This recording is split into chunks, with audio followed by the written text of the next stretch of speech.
Yo. Nah. This is Jan. You watching EMP with my cousin, Corey G. Alright, what's up, everybody? It's your boy, Bounty Crusader. We're gonna rolling through the streets of Atlanta. We're going mobile today. My cousin Jan was gracious enough to bless me with his time. So I'm asking him a few questions. So listen up. Alright. Let me know if this light is bothering you. Alright. So talk to me about this. My first question is about Atlanta. You know, why did you decide to come here? And after you came here, why did you decide to stay? Oh, well, you know, I started school. I went to school out here. Went to Morehouse. And the experience that I had here was great. You know, like I just totally enjoyed my time being in the city. And really, you know, the question is, why did I go to Morehouse? Is why I ended up staying, because of the not integration, but the first time I was able to see like true black love. You know what I'm saying? Where it's like minorities, African Americans specifically, who conscious about themselves, engaged in their history, progressive, looking to grow and do something bigger than just sorry for that hard thing, but it's homecoming weekend, so it's a lot of traffic. But doing a lot of doing something, you know, with themselves, man. You know, entrepreneurship, upward mobility in corporations. You know, and it was just like, man, this is a spot for me. This is where I want to be. So that's why Atlanta, and that's what made me stay. You know, opportunity. So is this the so-called promised land for African American people? Should African American people be drawn to this city to succeed, right? To succeed? Oh no, this ain't no black Mecca, bro. This like any other city, man. You know, there's opportunity, yes, but there's opportunity anywhere you go. You know, and you know, I guess I'll say it like this: if you're thinking that just because you black and you have a good idea that you can make it in Atlanta, you're mistaken. You know, unfortunately, amongst our people, you know, we still have a lot of congealing to do. You know, a lot of coming together, because we have, you know, we're so, as an individual, a lot of times we're trying so hard to make it ourselves that we kind of forget to lift as we climb. And so as a result of that, I say, nah, you know, you could come out here, have that good idea, have that hustle, you know, but just because you're here in Atlanta, it's not going to make it. You know, that's not a recipe for success, not at all. Now, you went to Morehouse University, graduated. Tell me about that, going to an all-black university and what that experience did for you. Well, at the Atlanta University Center, because Morehouse is just one of the colleges there, and so all of them collectively, you know, Clark Atlanta University, Morris Brown College, Spelman College, and Morehouse College, and the ITC, collectively make the AUC Atlanta University Center, but Morehouse is just a college there. And so I wanted to go there because of the heritage. All my life I've always tried to, like, either, whether it's a role model or mentor, align myself with greatness, and for what I wanted, you know, for my own personal legacy, for my kids, with my wife and the family and my last name, I wanted to align myself with that, and I felt Morehouse would be the best shot at that. You know, just aligning with that greatness, and I'm talking more than just Dr. King. You know, like Morehouse has a rich history of turning men into leaders, right? In whatever avenue that they go to. You know, you can find a Morehouse man in just about anything that you're looking to do. You know, and I just said I wanted to be surrounded by that, you know, not necessarily saying that I'm going to be great, but I wanted to surround myself with that greatness so that I know what it looks like and I can imitate it and, you know, make that a part of my, you know, my DNA. If it, you know, if I was lacking in some area, that would be there for me. Okay. Now you're a teacher, correct? Yes, I am. And you teach high school? Yeah, 9th grade. Okay. So what I want to ask you is, tell us something about our youth that's maybe positive, and some things about our youth that really concerns you. Positive. You always do the positive first, right? So I'll go with the positive. The thing about our youth is that I and it's crazy because it's also kind of a negative thing in my opinion, but they are very open and accepting. So I really truly believe, for the most part, with a lot of stuff that's happening in our society now, with the attack on African American males, that might change the narrative a little bit. But for the most part, these kids do not see color. Especially not like when I was in high school. You saw color. You might not have been like, oh, well, you're white or you're Puerto Rican or Mexican, so I don't really want to mess with you when I was in high school. But these kids, there's no color lines, which is a good thing. Ultimately, that's what you want, is for people to be able to say, yo, I don't see color, But it's, in a way, it's also it can be a negative as well if you don't realize what your real situation is that, again, the fact that you are a minority, you do have to work harder. Being just as good as your Latino or Caucasian counterpart is not good enough. And there's scientific data to back it up. Whether it's because of the name choice your parents chose for you, or it's the other studies that show that minorities, especially African American males, have a harder time obtaining a job and advancing in that job. It's crazy. Even if you look at an article I was just reading on NPR about African American male teachers and how they feel it's a harder trek for them in a school, even if they have other people that look like them. First, you have the struggle that unless you're at a poor socioeconomic school, there's not a lot of black teachers there, period.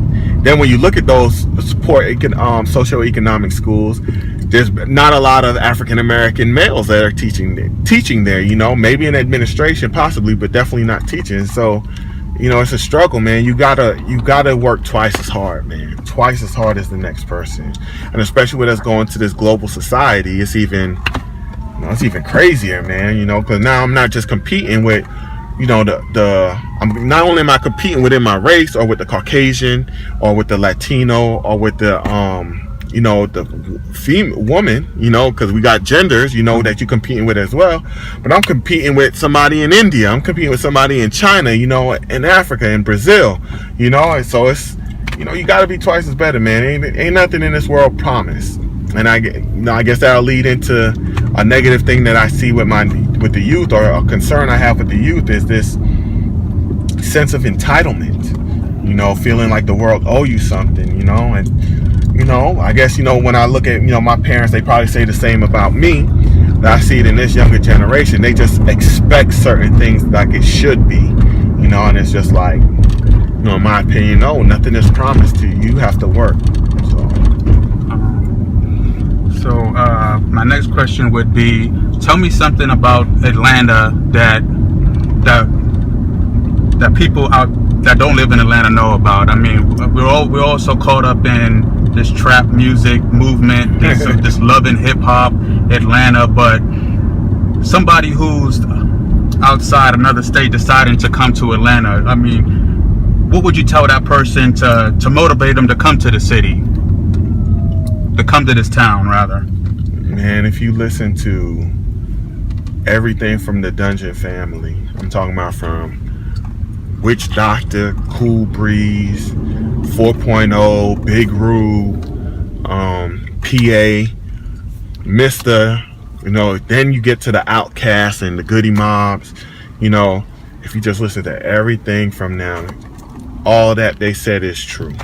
You know what I'm saying? And, hell, that's one of the reasons why I did come, to Atlanta, listening to that, being in Florida, listening to all of that stuff. It was like, man, this is a place. Then when I visited, found out about Morehouse and all that kind of stuff, it was like, yeah, I could be out here.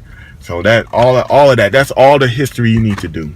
You know what I'm saying? To find out about that city. And, if you're listening to it critically, it'll really put you up on some game.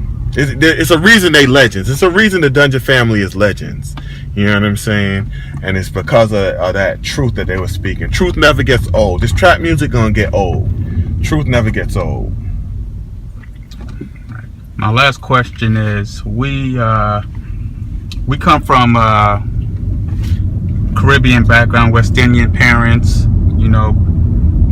Both my parents are from Guyana, as of yours. Both your mom and dad are from Guyana. We grew up with, this kind of a, strict grandparents type deal that, came to America in the late 60s, early 70s to get that American dream. Just talk to me about growing up in the West Indian culture, having West Indian parents. How did that make you the man you are today? How did it make me the man I am today? It's everything. I mean, from the work ethic, seeing everybody holding down 2 jobs and looking at them, one holding down the 2 jobs to support everybody, but then looking at them holding down the 2 jobs to say, I don't want to have to work that hard in my life. All the way down to just the ways of a West Indian, of a Guyanese. It's like it's just cool, man.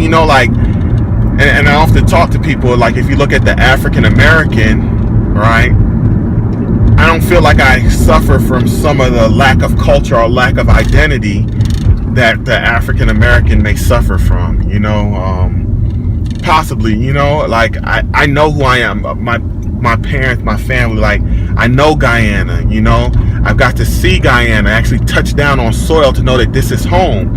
I don't know if necessarily African American, might feel that in tune because they still don't know, what country in Africa do I come from, and so I know that, and I have that to go down, so it doesn't matter what other people say, and just the growing up, how we grew up with the tight knit, like I remember, us being in New York. Like, yeah, you had outside friends, but you ain't need no outside friends because you got your family, and so. Just all of that, man, and wanting to give that to my kids, let them be able to see that, let them touch down on Guyanese soil, but even at an earlier age than I was able to do it, know that this is where you come from, this is your people, your name has meaning, you are somebody, and all those positive things, and just so I put it as this, so we don't get no hate on it. I ain't saying that if you don't have that, you can't create that, but it was already there, it was already there, and I just love that, specific, knowing that you got your food, you cook up rice, you bake, what I'm saying, the pepper pot, come Thanksgiving, Christmas, you putting the pepper pot on, the ready to eat for Christmas morning, you split peas for New Year's, your green peas and stuff, so, it's just nice knowing that stuff, man, and growing up seeing that as staples, and it just got good, it's good. It's done good for me. I totally enjoy it, man. And that bears me to one more question. I know this is going to be my last question, but this is something that sparked something in me. So, when we was growing up, our grandparents, grandma and grandpa always was throwing get-togethers, was always throwing parties to keep the family together. And for the most part, it worked until, I believe, when everybody got into high school, then everybody started to branch off and started to do their own thing. I mean, how do you feel now that we were a family that grew up so closely, and now it's like everybody's so far apart doing their own thing, and we just don't, it feels like we don't have that connection anymore. I mean, how did that make you feel? Oh, sad, man. I hate it. I really hate it. And, I always talk about trying to do more stuff to kind of bring that good vibe back that we used to have, to try to bring connections back, because it was, and I alluded to it earlier, it's one of the things. If you got family, and especially like where everybody in our family is doing something and moving in a positive direction. We ain't all lawyers or millionaires or nothing like that, but we all good citizens to this country, right? And so with that being said, growing up, I remember I had friends, but I ain't need them. You know what I'm saying? I didn't need them. And it's not because I'm like, was like some mean dude or anything like that. We just didn't need them because I knew every weekend we're going to go to grandma's house. We're going to see our cousins. Somebody was going to come through if they wasn't there already. Somebody was going to come through and I'll play and have fun. Or they come by my house or we go by someone else's house. Didn't care. Didn't have to go to this friend house or this friend house. I could stay with family. Everybody moving in a positive direction. Having the aunts and uncles there to talk and laugh and play to kind of see, it was good stuff, man. I miss it, and we talk about it all the time.